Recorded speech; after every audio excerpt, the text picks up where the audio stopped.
When Arsenal set up for a corner against Leicester City on Saturday, there will be a ripple of anticipation. That isn't just because of Gabriel's goals in the last 2 Premier League games. It's also what led to them. Arsenal have become one of the teams that take longest over set pieces, although that isn't down to time wasting. At least not most of the time. Bukayo Saka will make sure to time his breathing, to get his own positioning right, and then put his hand up. It is like a rugby kicker, except all of these motions are also triggers for teammates as well. Saka won't take the corner until every Arsenal player is in the mandated position, which can have the double effect of drawing the opposition out of position. This is what brings the ripple. The idea, as it was explained to some in the dressing room, is to think of it like a negotiation or an interview. If you say nothing, there's a gap, and they are likely to make a mistake trying to fill it. If this sounds a bit far-reaching, it is only a reflection of how deeply Arsenal think about all of this now.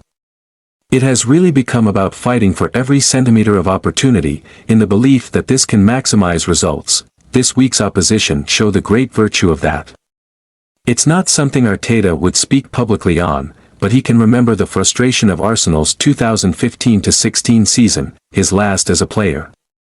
That was really their best opportunity to win the title since 2004.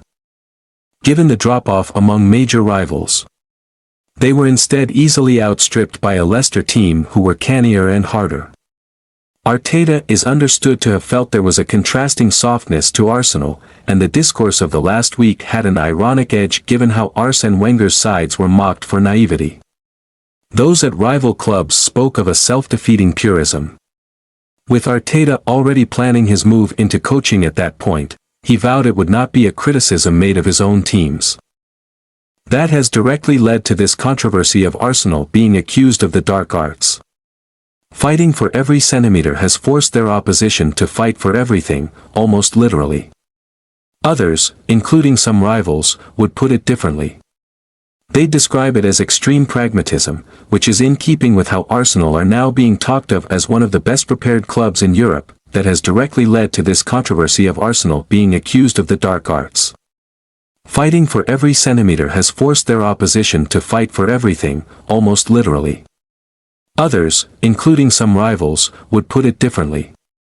They describe it as extreme pragmatism, which is in keeping with how Arsenal are now being talked of as one of the best prepared clubs in Europe. Arteta and his staff pore over every element of a match to consider how it can be improved upon.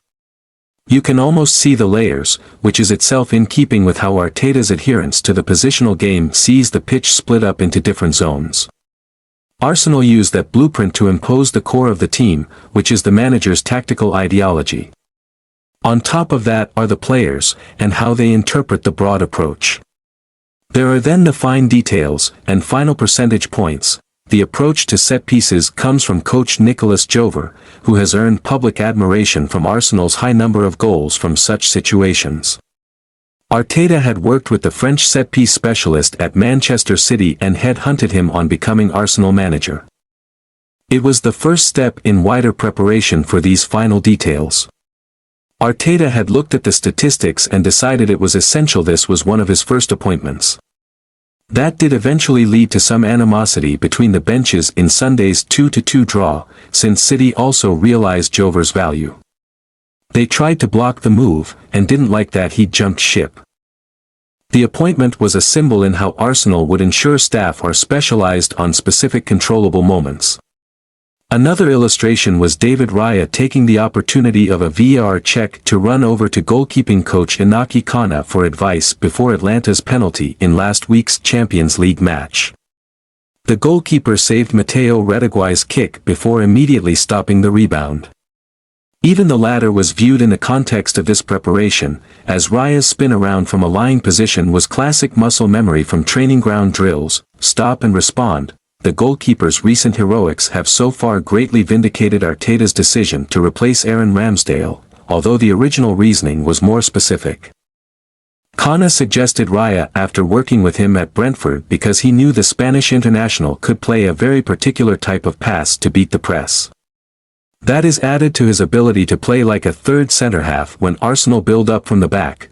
The very descriptions here will sound familiar, and it should be stressed none of this is necessarily new. Arteta was influenced by Guardiola's attention to detail, and even that was preceded by managers of financially weaker teams who knew to control the controllables, set pieces and team shape. What represents an evolution, however, is how one of the world's wealthier clubs have taken this to extremes. It does herald the long-awaited scientific sophistication of football. Right down to how Arsenal have become one of several clubs to use artificial intelligence to mine data. Arteta is so fixated on pushing this to extremes, though, because he knows of the need to make up any possible gap to City's higher wage bill. More is expected. In the same way Arsenal's coaches now specialize in individual game elements, Arteta has considered eventually having staff who solely focus on possession, high press or low block respectively. It is why some talk of football coaching becoming more stratified, like rugby union or American football. Along those lines, Arsenal have been almost dogmatic on signing players with elite game intelligence. It is as important as ability. Like Guardiola, Arteta's game models are so complex, especially in terms of positioning in relation to various pressing drills, that they can take a lot to internalize. One high-profile player initially struggled. Jurrien Timber is said to be PhD level at it, followed by summer signing Ricardo Calafiori. Arteta has consulted several psychologists as part of this, which has led to some of the more lampooned parts of his management.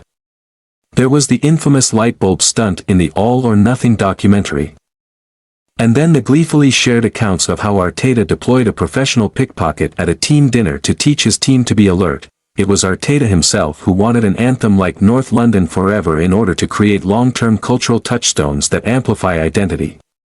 One opposition player scoffed after one of the song's first airings, describing it as lame. It's fair to say it hasn't reached You'll Never Walk Alone as regards to wider appreciation. Arteta believes that will come in time, along with the effects of all his detailed designs. He is said to remain proud of the pickpocket stunt, of which the central message was always pay attention to details. That has become his own guiding philosophy. The anticipation is that no one will laugh once it yields results like trophies. That can of course lead to even greater lampooning if you lose and it backfires. Such has been the focus on set pieces and dark arts that Leicester are going to be one of many clubs now watching how Arsenal surround their goalkeeper. Jover will be required to come up with something else. Arteta knows none of this can overcome one fundamental football reality. The quality of the players, and consequently the wage bill, is the most important aspect of football. Everything flows from that. Such details are only about amplifying that quality. Arteta suffered from Leicester's success with it firsthand.